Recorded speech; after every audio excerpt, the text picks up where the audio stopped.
Estamos de volta com Abre Aspas desta quarta-feira, já com a presença do nosso comentarista convidado e editor da coluna Na Visão, doutor Sebastião Domingues. Muito bom dia, doutor. Bom dia, tudo bem? Tudo ótimo, um prazer tê-lo conosco. E vamos às Idem. notícias, doutor. Bolsas do mundo todo caem com o agravamento da crise de energia, que, como eu já falei, não afeta só o Brasil, embora aconteça aí por razões diferentes em outros países.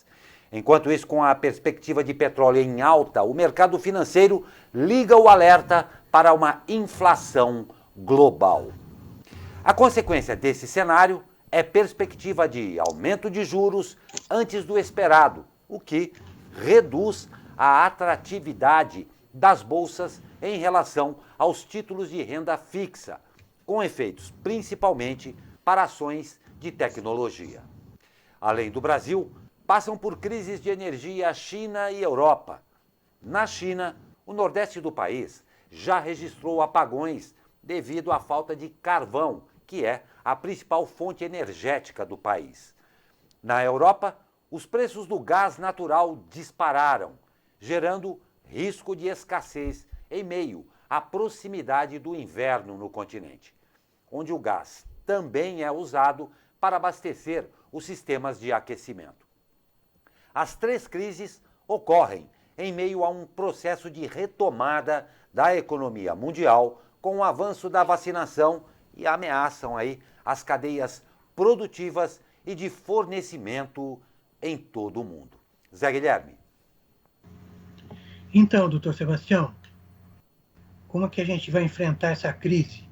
Ela é multifatorial, né? É interessante toda essa história, porque, como falou o assessor aí de investimentos, quer dizer, não tem jeito. É o mundo todo unido, né? O sorvete que se toma aqui está influenciado pelo preço do carvão na China, né? Mas a questão toda é a seguinte: primeiro, houve uma parada na economia em 2020. Melhorando a pandemia, houve uma super demanda de produtos do mundo todo. Quer dizer, tudo aquilo que ficou parado, se tentou recuperar a produção.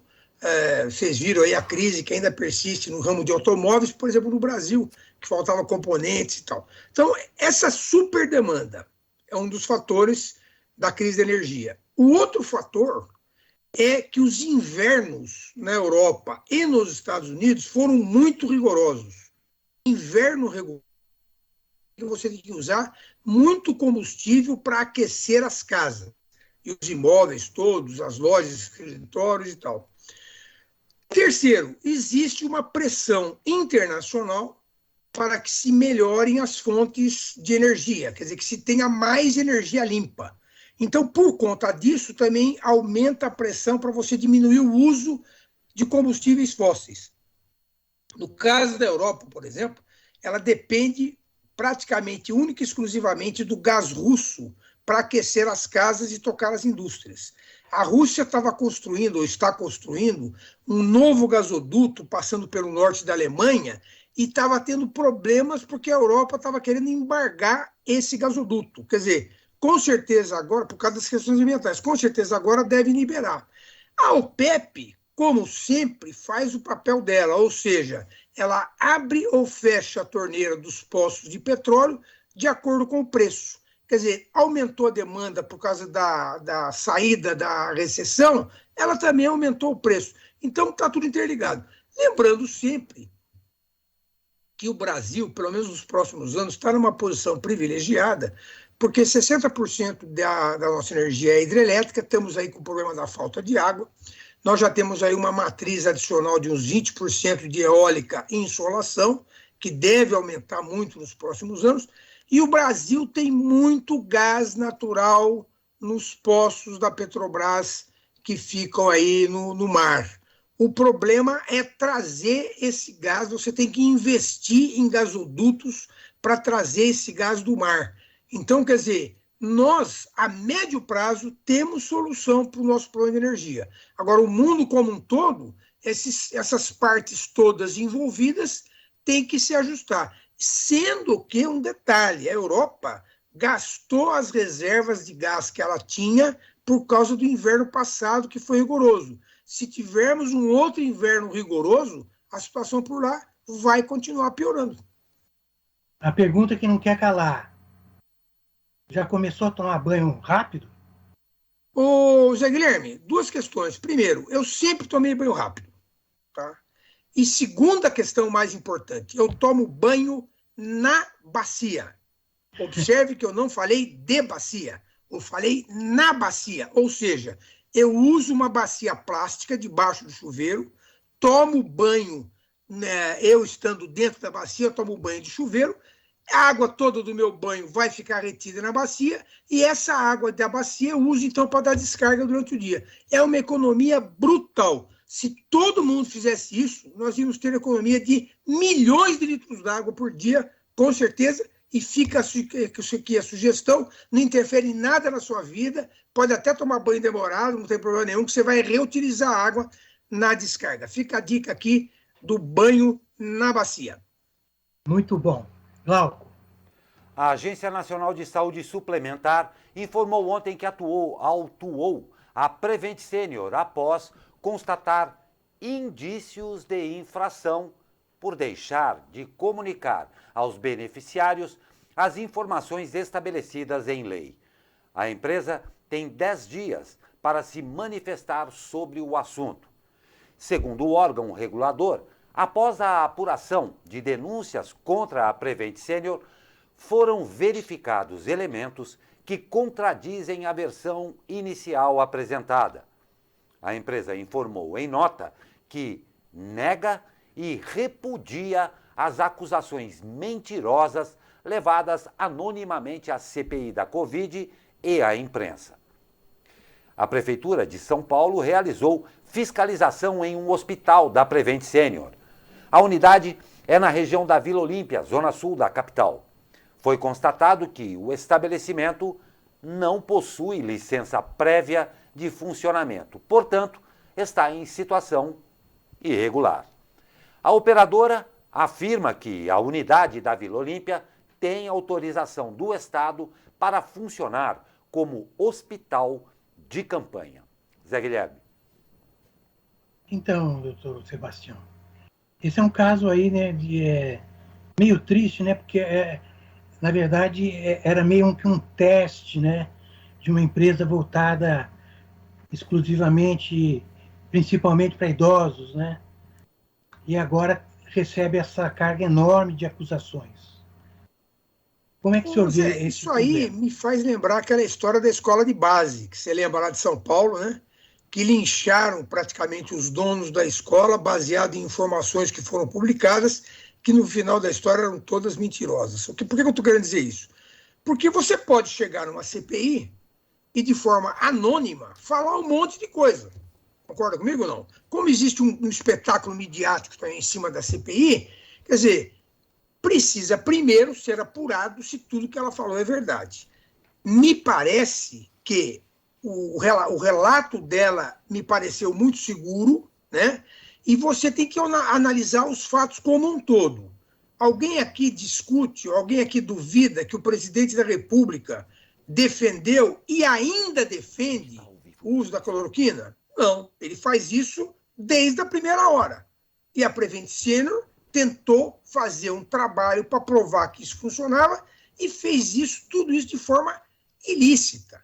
Porque você não pode, não é porque você é médico, seja você quem for, que você pode se dar o luxo de começar a fazer um experimento sem passar pela comissão de ética do hospital.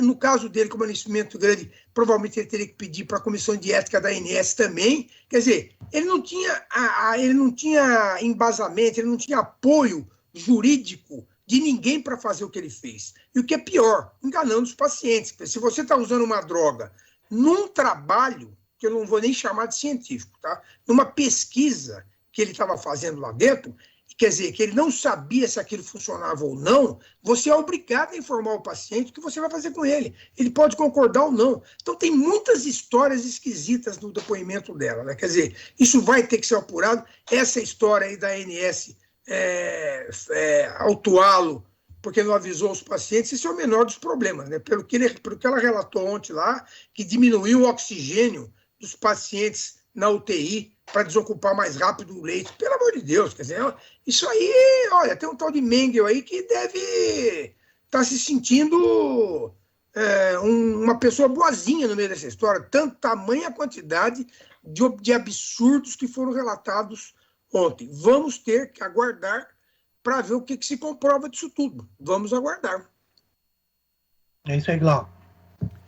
O empresário Luciano Hang, dono da rede de lojas Avan, gravou vídeo em que aparece de algemas para que possam prendê-lo se não aceitarem o que ele falar.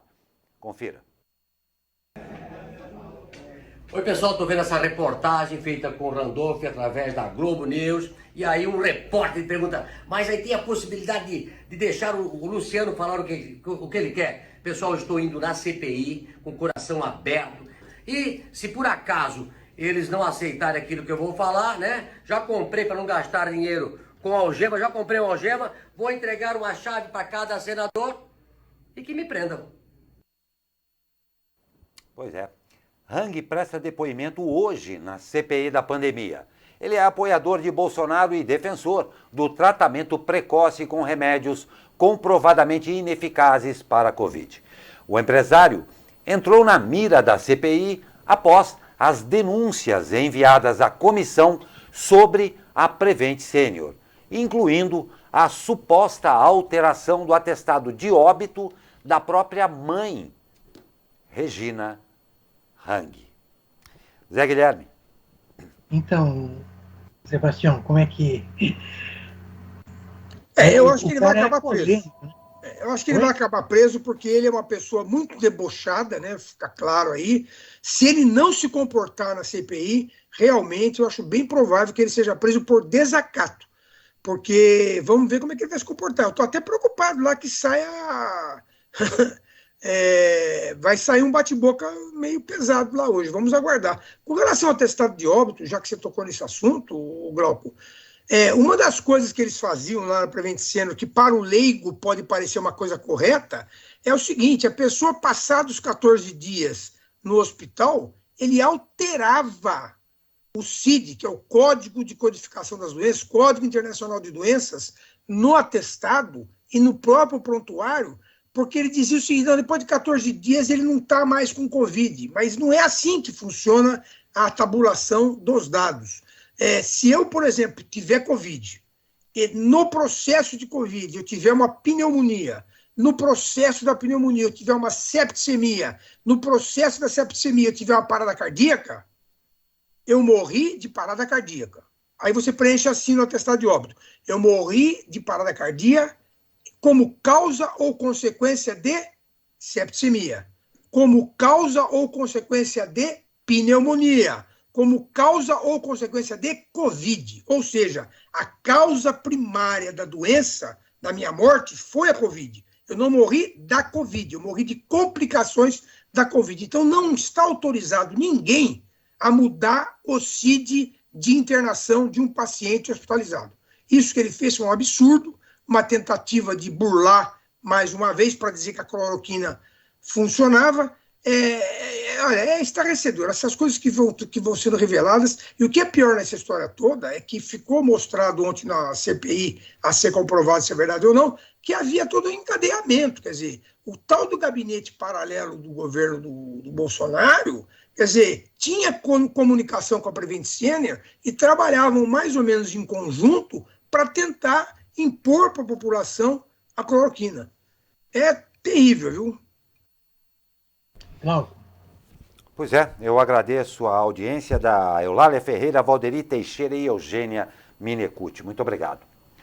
O Senado aprovou nesta terça-feira, em votação simbólica, o projeto de lei que estabelece que o cadastro de pessoas físicas, famosíssimo CPF, será o número único e suficiente para a identificação do cidadão em todos os bancos de dados do poder público.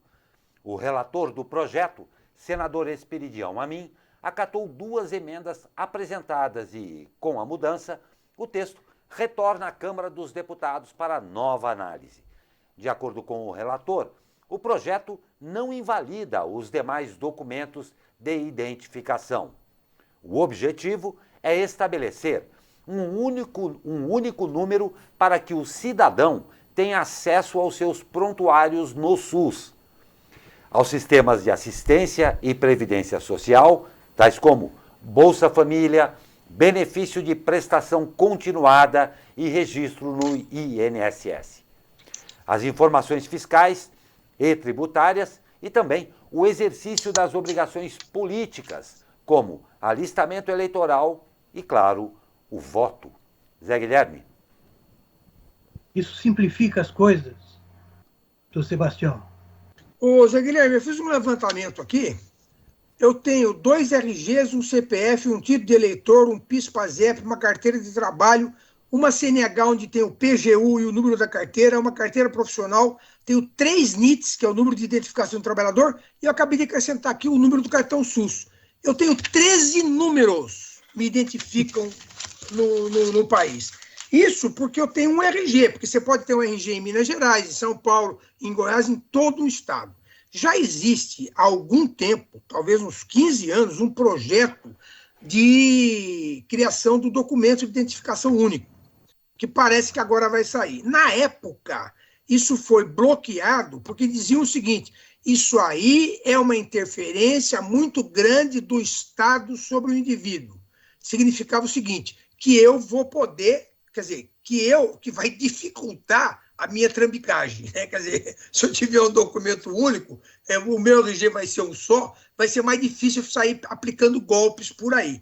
No fundo, é isso que você entende. Só que é o seguinte, a internet, né, e o Google acabou com essa história, porque hoje, um consultor outro dia estava falando na televisão, existem 200 e tantos milhões de dados pessoais vazados na Dark Web. Existem mais de 6 bilhões de senhas de brasileiros que estão guardadas na Dark Web. Então não existe mais como é que se diz? Essa privacidade dos seus dados. Os seus dados estão na rua. Quando se tentou fazer o documento único, na época um dos melhores cadastros que existia era do PIS/PASEP, mas ele não atingia todo mundo porque não atingia os trabalhadores. O título de eleitor também é um cadastro muito bom, que hoje tem, inclusive, grande parte já com biometria, mas também não pega as pessoas abaixo de 16 anos. Lembrando que hoje, Zé Guilherme, quando a criança nasce, quando é emitida a certidão de nascimento dele, ela já recebe um CPF. Então, é absolutamente importante, natural, lógico, menos burocrático que sejamos identificados todos por um número só. Já que não é possível ser identificado como pessoa, vamos ser identificados como um número só. O único problema que se falava do CPF é que o CPF não tem foto, né? Mas hoje, com o avanço da biometria, eles também têm um outro projeto, que é o de documento de identificação única, que vai unificar todas as bases de dados do Brasil. Porque assim, se você tem um RG militar, as Forças Armadas têm um cadastro seu. Você tem o título de eleitor, ela tem um cadastro seu. A carteira do SUS tem outro cadastro seu. E, normalmente, esses bancos de dados não se falam. Quer dizer, isso precisa ser resolvido com urgência. É um avanço importantíssimo e vamos torcer para que seja implementado junto com o documento de identificação única, que vai substituir tudo. Vai substituir a carteira de motorista, a carteira de trabalho, seu PIS/PASEP, o seu cartão do SUS. Você vai ter um cartão só, com todos os seus documentos lá dentro, e de preferência geridos por um número só. Isso enquanto não vem o chip, né, que já existe, você já vai ter um chip implantado aí no dedão, ou na ponta do dedo e tal, que você vai dispensar tudo isso e vai ser lido por um scanner aonde você for. Isso aí é o 1984, né, Zé Guilherme? Muito bem, Glau. Rápido intervalo e já voltamos. Agradecemos, claro, a presença do nosso comentarista, doutor Sebastião Domingues. Uma ótima quarta-feira ao senhor, doutor. Para todos vocês, obrigado pelo excelente bate-papo. Até mais.